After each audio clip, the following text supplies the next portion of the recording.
कुफ्र खुल करके आया है सामने, नहीं देखते आप? कुफ्र खुल करके सामने आया है तासुब के साथ। हर शहर में जाते हुए गुंडे ललकार रहे हैं इस्लाम के खिलाफ हमारे मुल्क में। अगर मैं खुल करके आया तो मेरा क्या जुर्म है इसमें, मेरा क्या कसूर है इसमें? क्या आप भी मैं ना बोलूं? हाँ, आज तुम्हारे पास ताकत है, पावर है, जो कुछ भी असर और रसूख है, इससे ज्यादा क्या करोगे कि तुम मुझे जेल में बंद कर दोगे? मैं कल की तफसीर में भी यही कहा। एक मौलाना साहब ने कहा कि आप इतना बोल रहे हैं, आप पर ऐसे एक्ट लगाए जाएंगे कि जिंदगी भर आपकी जमानत ही नहीं होगी। आप पर ऐसे कानून लगाए जाएंगे कि आपकी जिंदगी भर जमानत ही नहीं होगी। मेरा दिल ये कहता है, ऐ लोगों, इस तरह जीकर फायदा भी क्या? ऐसी आजादी किस काम की जिसमें रोज उठते साथ मेरे नबी की शान में गुस्ताखियां हम सुन रहे हो और हुजूर को कोसा जा रहा हो, हम खाते पीते घूम रहे हो? इससे बेहतर है कि जेल की कोठरी में हम जिंदगी गुजार लें, कल बारगाह मुस्तफा में उठने वाला चेहरा तो रहे हमारे पास। अगर अल्लाह के नबी सल्लल्लाहु अलैहि वसल्लम ने सवाल कर लिया पकड़ करके कि तेरे जिंदगी में, तेरी जवानी में मुझ पर तो लोग रंगीला रसूल कह रहे थे, तू क्या कह रहा था? तू क्या कह रहा था उस जमाने? तुम क्या कहोगे? अल्लाह के नबी, मैं मजदूर था, मैं कुछ नहीं कर सकता था, मैं गरीब था, काम काज करता था, मैं कुछ नहीं कर सकता था। याद रखो, उस वक्त मेरे आका तुम्हारे सामने बिलाल हबशी को लाकर खड़ा कर देंगे। ये क्या था बिलाल? ये तो गुलाम था, इसकी पीठ पर सिल रख करके पीठ गला दी जाती, तब भी अपनी जुबान पर मेरा नाम लेना नहीं छोड़ता था। तुम कौन सी मजदूरी की शिकायत ले जाओगे? बहाना करोगे अल्लाह की बारगाह, रसूल की बारगाह में बहाना करोगे?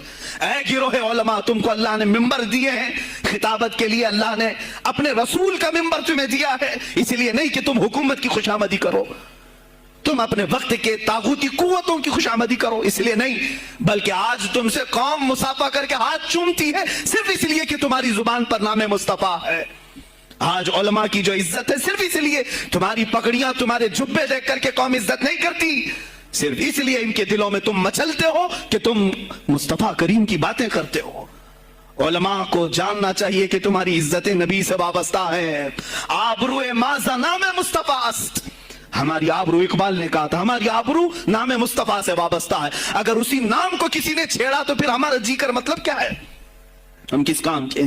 मैं एक मिसाल से समझाता हूं। मस्जिद है, दीवार के पेंट को अगर किसी ने खुरच लिया तो हो सकता है माफ कर दें, उसको छोड़ दे। किसी ने लकीर निकाल दी दीवार पर, हम छोड़ दें उसको, लेकिन मियां वो हमारे सामने आकर पिल्लर हिलाने लग गया और मस्जिद का ये पिल्लर तोड़ने लग गया, खामोश बैठोगे? और अगर तुम खामोश बैठे तो इसका अंजाम क्या होगा? उसने पिल्लर हिलाया तो सिर्फ पिल्लर नहीं टूटेगा, ये छत पूरा सबके ऊपर गिरेगा। आज जालिम कुफार पूरे तुम्हारी जड़ को हिला रहे हैं, मेरे नबी की जात को, सीधे मुस्तफा करीम की जात को हिला रहे हैं। अल्लाह के हबीब सल्लल्लाहु ताला अलैहि वसल्लम की नामूस को हल्के में मत लेना मेरे अजीजों, लाखों जाने जाती हैं जाए इस नाम पर, हुजूर अकरम सल्लल्लाहु ताला अलैहि वसल्लम की जात को हल्के में मत लेना।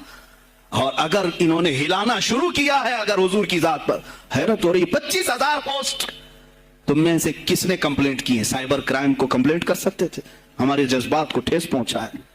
हम आजाद मुल्क में रह रहे हैं, मेरे नबी से छेड़छाड़ क्यों हो रही है? किसी ने आवाज उठाई? कुछ है इल्ला माशाअल्लाह, कुछ उलमा, कुछ वकला इसके पीछे लगे हुए हैं, लेकिन मेरे अजीजों, हर मुसलमान का यह है तुम्हारी निस्बत रसूल पाक से है। अब इन्होंने हिलाना शुरू किया तो इंतजार करो, जिस दिन ये छत गिरेगी अजाब बनकर, सब पीछे जाएंगे, सब उसमें गिरफ्तार होंगे इंशाअल्लाह अजीज। हम मुहिम छेड़ेंगे, हम मुहिम छेड़ेंगे इस बात की, अगर आज तुम कसरत में हो तो इसका क्या मतलब, जो चाहे तुम कर लोगे। हम इतने गए गुजरे तो नहीं हैं कि हमारे नबी के ऊपर भी तुम चले जाओ। हाँ, हमें रौंद दिया, हमें मार दिया, हमें कत्ल कर दिया, सब बर्दाश्त कर लिया, लेकिन अब इससे आगे नहीं बर्दाश्त करेंगे इंशाअल्लाह अज़ीज़। मैं आवाज देता हूं इसी मिंबर से, ऐ गिरोहे उलमा, ऐ जमात सूफिया, ऐ खानकाह के गद्दी नशीनों, बाहर आओ, आओ हुकूमत वक्त से एक मुतालबा ये करो, ऐ हुकूमत वक्त के तख्त पर बैठने वालों, हमारे हिंद में पार्लियामेंट में भी ऐसा कानून पास करो कि कोई मेरे नबी की जात पर भौंके तो उसे मौत की सजा हो जाए। भैया